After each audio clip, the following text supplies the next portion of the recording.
Yeah, you are mistakenly thinking that what creationists really are after is the facts about evolution. No creationist really wants to understand how evolution actually works. I'm sorry, I didn't mean to shut the whole momentum down there. No, I was actually reading for the next call. We've got John in London. Okay, no. John? Am I on there? You are. Yes, hi. Is this John? Hi, I'm John Smith, also known as Thunderboot. Do you remember me, Matt? No, sorry. We talked almost a year ago, and you hung up on me and called me a buffoon or a prank caller. Let me clarify this real quick. Like for a minute ago when I was talking about Matt Slick and how he's an idiot on that particular subject, if I end up calling somebody an idiot or moron, I mean, first of all, it's not the first line of attack, but it applies to the specific context there. I'm not summing up somebody's entire character. There are plenty of areas where I'm an idiot or moron, as is evidenced by the language issue that I had at the top of the show about agreel. I'm an idiot there, and was clearly. There may be some possibility here that you suffer a similar fate today, because according to this, you're claiming that Mark 16:17 proves Christianity. Yes, I have proof of Christianity is accurate and correct, and I have proof of that the atheists are in fact immoral. Okay. Really? Bring it. Yes, so I would like to start with the proof that atheists are immoral. Would you agree with statistics can serve as proof? No. No. You can't? No. Because you can get statistics essentially to prove any point you like, right? I mean, one political party will take a poll saying 90% of people agree with our views, and an opposing political party will take a poll. 80% of the people think they're above average. No. You don't get, I mean, you can use statistics. This kind of statistics.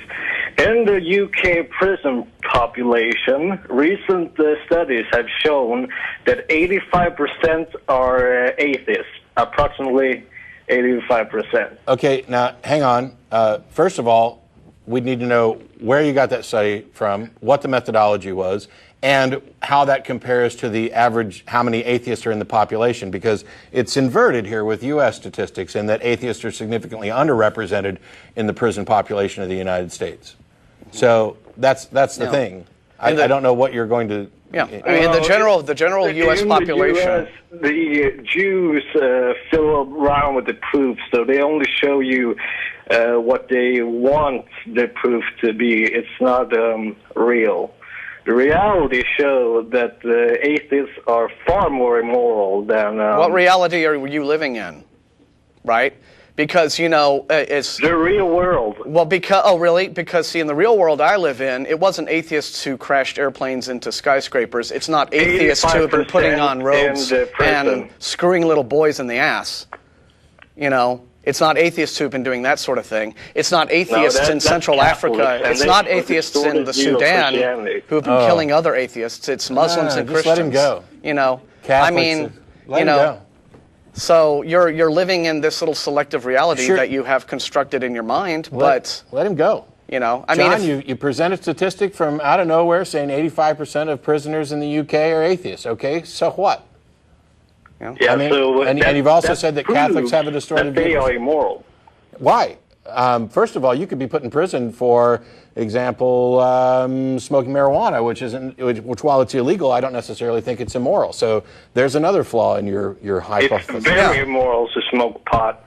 Really? How do you know? Yes. How do you know? How do you know it's immoral? What's immoral about smoking pot?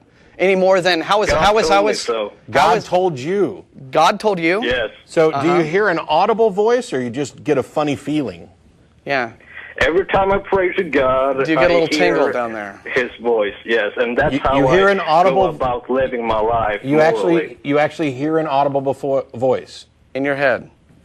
Yes, don't all Christians. Okay, I take it back. You're not a buffoon. You're insane. You're insane, and you need to go get some treatment. Yeah, you're mentally ill because, you know, when you talk to God, it's called prayer, and when God talks back to you, it's usually called schizophrenia. It doesn't mean that I'm ill. You're right. I'm not saying it just because I disagree with you. I'm saying it because by the definition... I can say that you are ill.